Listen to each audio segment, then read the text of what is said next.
mengatasnamakan bangsa Indonesia 200 juta untuk ikut merayakan 100 tahun Partai Komunis Cina. Jadi sekali lagi ada semacam OTG di kita, itu otoritarianisme tanpa gejala tuh.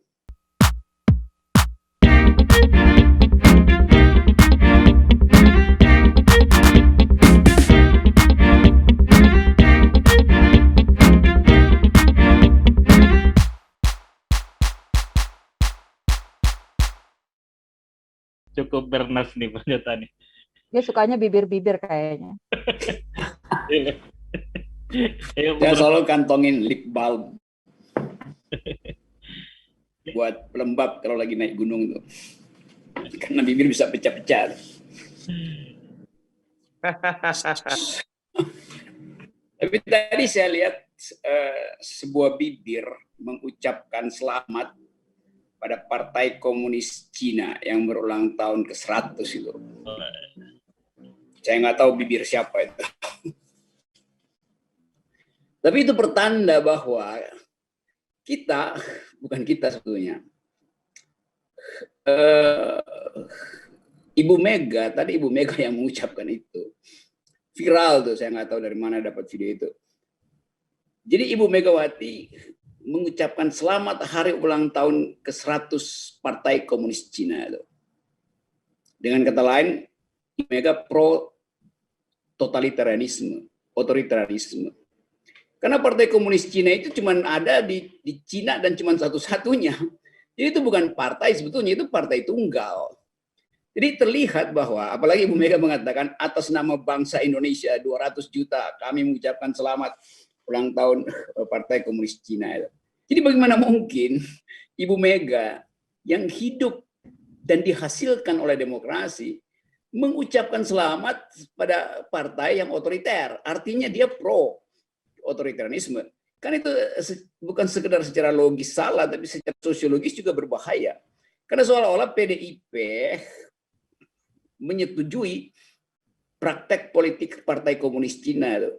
Kalau di Cina ya itu urusan dia, tapi kenapa Indonesia melalui Ibu Mega harus PDIP harus mengatasnamakan bangsa Indonesia 200 juta untuk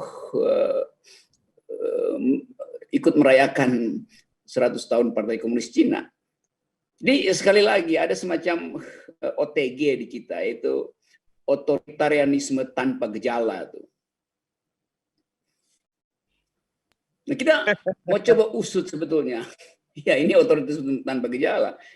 Nggak terlihat, tetapi berbahaya sebetulnya. Jadi sekarang, orang berupaya untuk nilai, dan seringkali dianggap bahwa ya Pak Jokowi dibandingkan dengan Orde Baru, rejim Jokowi itu demokratis. Ya dengan sendirinya. Kita yang bikin rejim ini setelah Orde Baru demokratis kok. Ayo itu pimpinan demonstrasi mahasiswa itu pada waktu 98. Sekarang aja dia ngajar tentang otoritarianisme, padahal dia melakukan aktivitas untuk membatalkan otoritarianisme itu. Jadi bayangkan nih buzzer dan beberapa akun yang disewa oleh KSP, disewa oleh istana itu, bikin kampanye bahwa demokrasi di era Jokowi lebih baik dari era Soeharto. Ini Nora, ini dungunya Nora itu. Bandingkan dengan periode ketika kita udah demokrasi. Bandingkan dengan periode Gus Dur, bandingkan dengan periode SBY. Itu cara membandingkan. Masa bandingin sama Bu Soeharto? Kalau begitu bandingin aja bahwa rejim Jokowi lebih bagus dari rejim Tunggul Ametung gitu caranya. Kan ini di mana otaknya itu? Ini buzzer dan beberapa akun Nora itu kan. Jadi bikin perbandingan aja nggak ngerti, nggak bisa itu. Dibandingkan dengan Orde Baru, Jokowi sangat bagus. Dibandingkan dengan SBY, Jokowi itu memburuk. Dibandingkan dengan Gus Dur lebih lagi itu. Kan begitu cara membandingkan. Di era reformasi, ketika demokrasi udah ada, Jokowi justru menurunkan demokrasi, indeksnya drop terus. Begitu cara melihat. Jadi itu soalnya. Yang kedua nih soal lip service ini, saya agak geli-geli ngehe nih dengerin para komentator yang memaki-maki BEM UI itu. BEM UI nggak punya data, BEM UI asal ngoceh tuh. Sekarang kita coba uji ya. Yang dia maksud dengan data apa? BEM UI mau pakai data siapa? Data hari ini, saya kasih contoh lagi. Hari ini Pak Luhut bilang bahwa ekonomi sudah bertumbuh.